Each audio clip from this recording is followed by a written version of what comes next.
Yeah. The Mm. something I'm really touched by in your work is the um, I mean, because it's interesting. I think that the point of history we're at least in North America, in the social justice scene, is it has become a very heavily intellectual, academic, kind of mental Mm. space. Mm-hmm. The beauty of it is there's an immense articulation, and articulation not just as said, something said, but like a dancer articulates their body. There's a lot of kind of moving parts and joints connected, and so Mm-hmm. there's a much more sophisticated lattice work, which Yes. is wonderful to be able to distinguish between, okay, well, this is a trigger and this is not a trigger, or this is racism and this is prejudice, and Mm-hmm. all that. And I'm so Mm. touched with your work because you're exploring the kind of somatic side of it.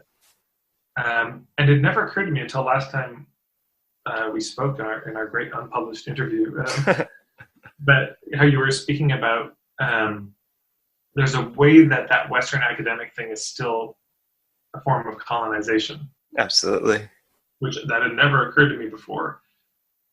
Um, And so I'm curious, given that there is this level of hypervigilance, because it seems like the response of, okay, if we're even willing to admit there's a hypervigilance, number one, it seems that maybe there's a sense that white men with all their privilege shouldn't have that, so it shouldn't even exist. Um, but there isn't any trauma on that side.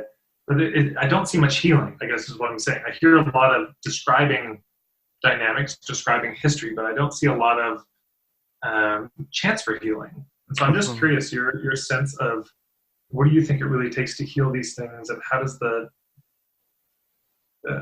bringing the body into it relate to that? And Mm. yeah, I think the for men, this is like an intersecting issue, and it's great that we're two men talking about it. I think it's deeply related to misogyny, parenting, nurturance culture. Yeah, I think a lot of it comes down to our education system, our system. If like I think of oppression as always coming down to a self-regulation issue. I think I became more clear about that, and because if there's self-regulation, like what we call racism and sexism are just misunderstandings, right? If we know another person's reasonably self-regulated and we're reasonably self-regulated, and something uncomfortable happens, we have endless capacity to be able to speak about it without going into these emotionally escalating situations, right? Where the person who has privilege is going to win. Once the emotions escalate, the person who has more relative privilege is going to create some kind of devastating effect, and that's what we see, right? But when there's emotional regulation, that doesn't happen. So actually a lot of oppression is about a regulation problem, and regulation, as we know, is an attachment problem mostly. So it's an attachment issue. It's a nurturance problem. It's a childhood pain problem. And I think for men, it's clearly what the inaccessibility of vulnerable space, self inability of just like even touch being available for men, like safe non-sexualized touch, intimacy, all those things not being available to men really affects that. I think that intersection. So I think the solution has to be ultimately have to be really holistic. So it's not just about healing whiteness. If it's white men, it's about healing maleness as well, because energetically these things kind of come together and affect our ability to regulate together, right? So restoring the ability to regulate. So I think there's also space in the same way that I hold space for white people, that men having space held by people of other genders, I think is really crucial. That's like a big piece. So it's not just like I'm approaching this problem from a person of color to white because that's where I can sit in my power. But I also recognize that there's other ways that this work can move, and I think the work is slow. I have a feeling that like white feminists folks are like really crucial in this equation, because I feel like when white women and other genders inside of that, like white feminists, understand in their relationship to people of color, like the importance of nurturance, that will also affect how they interact with men. So I actually think that's actually white feminists are really actually a crucial like cog of the wheel in this. Yeah, and that's, I think that's like one possibility of how I see like things kind of coming together and opening up. And I honestly really believe, I've been talking to people and saying, hey, there's a paradigm shift coming. There's a whole paradigm shift coming in terms of how social justice strategy is enacted. And we're going to see it in the next 5 years, probably. So just to see if I'm following. So there's a sense that the hypervigilance comes from is really deeply connected to a lack of attachment. Yeah. It kind of sets people up for this. Absolutely. So what's interesting is where my mind immediately jumped to that is the cultural level of lack of attachment for white people. Yeah. There's no mother culture. Absolutely. That's such a beautiful metaphor. Yeah. Totally. Like the parents or the village that you'd be attached to for white people doesn't exist. And there's unless we consider whiteness a culture, which is a very cagey use of such a meaningful term like culture, but the parental culture could be terrible. Sure, right. Yeah. Right. Right. Yeah. Yeah. Totally. White culture would be like the. Well, I think we can all imagine our version of terrible parenting, but there is something vacant there, and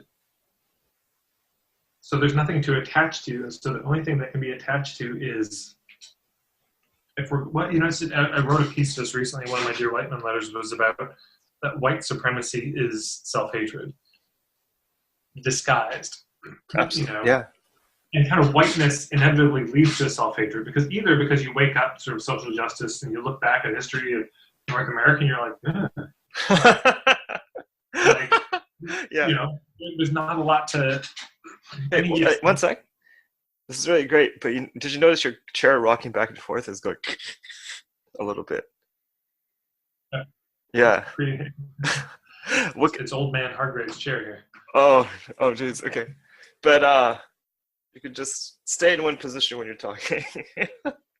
But that'd be good because you're saying lots of good stuff. But I don't want to to be that. Imagine I'm sitting on my porch in my old rocking chair.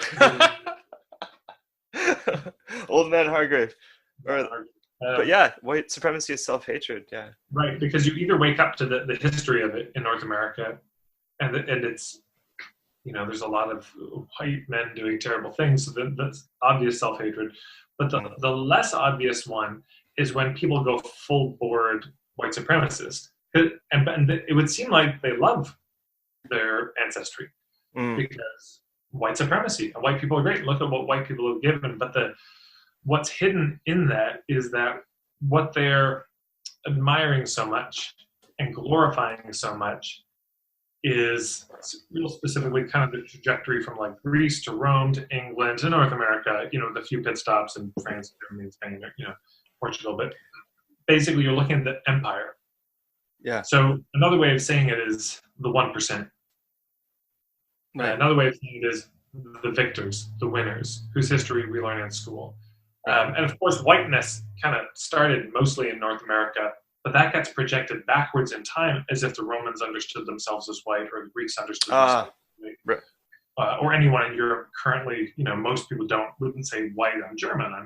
That's the primary thing, and skin color probably secondary, if at all, right. appears. So another way of saying all this is that 99% of our ancestors as white people in North America were the peasants. Another way of saying it, 99% of your ancestors, and frankly, in some cases, probably 100%, were the ones who got oppressed by empire. Right. Never made it to the top. They were the ones that were killed. They were the victims of the genocide. Right. So there's this strange thing of white supremacy of like, I love the Interesting. idea of whiteness, but I hate all of my actual ancestors because they were losers. I don't want to identify with them. Interesting. So either way you go, it ends up being this kind of Interesting. self-hatred. You fall into the thing of whiteness, which means there's not a lot of mother to attach to. So just it makes sense to me on a cultural level why there'd be this hypervigilance, because there was never any place to really rest. You know, there was no. Yeah, I think that's a great description of it. Actually, your friend Rachel Rice. Yeah. I was chatting with her the other day, and she mentioned that's like about how whiteness is created as a way to separate poor white people and poor folks of color from banding together. You know, it's like a classist paradigm as well. Yeah, I mean, this is the irony when we talk about white privileges. That's all whiteness has ever been. Whiteness doesn't have roots in land or place. It's got roots in power. You know, that originally it was kind of, I mean, it's a little more complicated. Basically, upper class British people in the States, seeing that there were all these rebellions and they had to put them down. And they kept losing because there's more of them. And they can't take away their guns because they're defending the frontier. They can't kill them because they're the labor supply and they're totally outnumbered by them anyways. So yeah, then that was the response was, well, let's divide and conquer. Because it's just so important for white people to know that for a lot of North America's history, like the Irish were not white, the Jews weren't white, the Scottish weren't white. Right. Most of them, and mostly it was just rich upper class British were white. So white specifically meant privileged. Right. Interesting. And so it just got expanded who was in that club as a way to like not have your head on a pike when the revolution comes. You know, it just got expanded and more and more people now white. So now everyone who looks kind of like me, skin color wise, white. Right. You know, but it was not always that way. Yeah, I mean, I definitely meet people who are like Jewish or Irish and they're confused about like I'm white, but you know I'm Jewish, or I even like I'm Irish and I don't. It's yeah. They mentioned that nuance, and I think that's really fascinating. And like in terms of this parent culture, that's really like that metaphor starts to become really interesting when you consider that. Well, and it's to you go take that metaphor further. Let me proceed carefully to make sure I'm doing this right. But it could be like,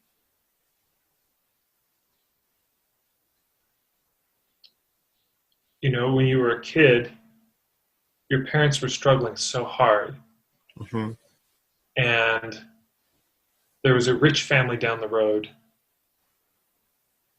and they agreed to give you up to that family so that you could eat, so you wouldn't die, so you wouldn't be gosh.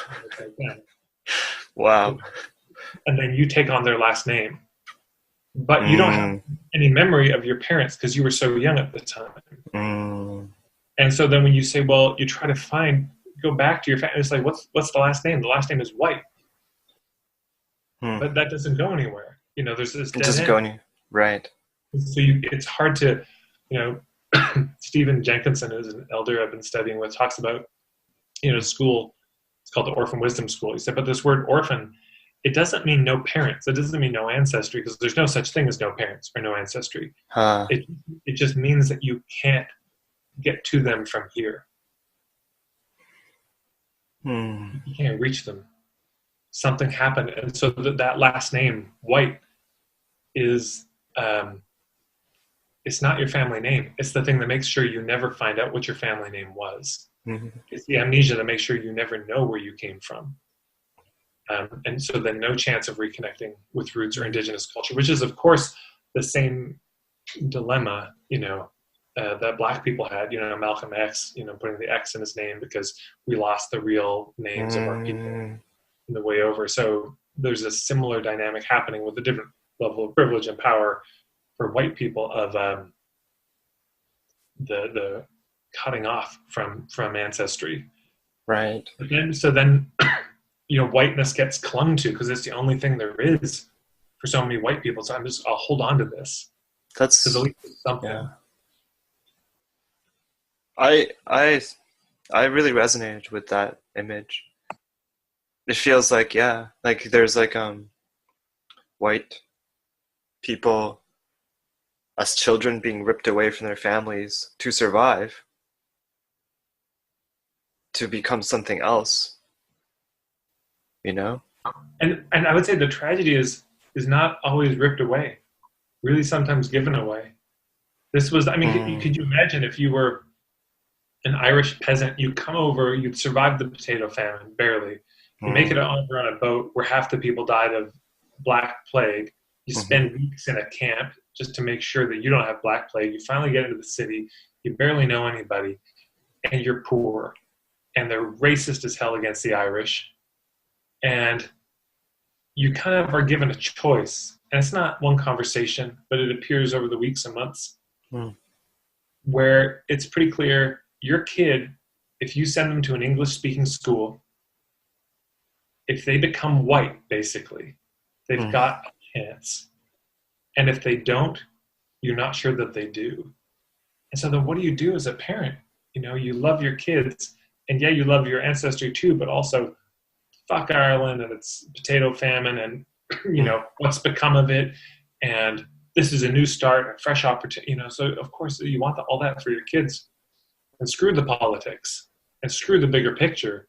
I got to feed my kids. So you take them to that doorstep of whiteness and you leave them there because you want so much for them and you don't even know what you're doing. You know, how could they have known the consequences of where this would go? Um, yeah, so not always snatched. Sometimes just given willingly. You know, this happens. You know, I've spent a lot of time in Nova Scotia, and there's a real pattern of the grandparents um, had Gaelic but refused to speak it. So the parents never learned it. Now the great grandkids want to learn it. So it kind of skips this generation. But the grandparents didn't want to teach it because they'd internalized the colonization. Well, Gaelic is backwards, and that's the past. mm. And maybe they got punished in school for speaking it and rapped on the knuckle, all this stuff. So they don't want to, you know, and I think a lot of cultures have this dynamic. So then it's not that um, at a certain point that the English came and like imposed it. It's just that happened a while ago. And we're feeling the echoes of it still living. Mm. Wow. Yeah.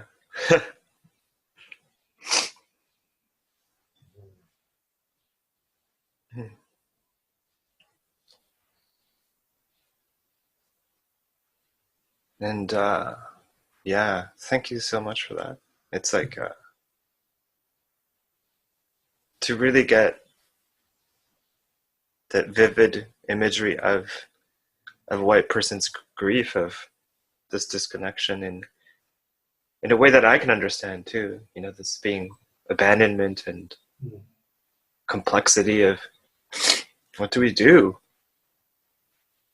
where we are now, you know, And it's not yeah, a grief. Sorry to interrupt. no problem. It's not a grief that knows itself as grief is part of the problem. There's Mm-hmm. a Guatemalan shaman, and he said in his language the word for tumor basically was hardened grief. You know, grief that had never been expressed, so concretizes itself.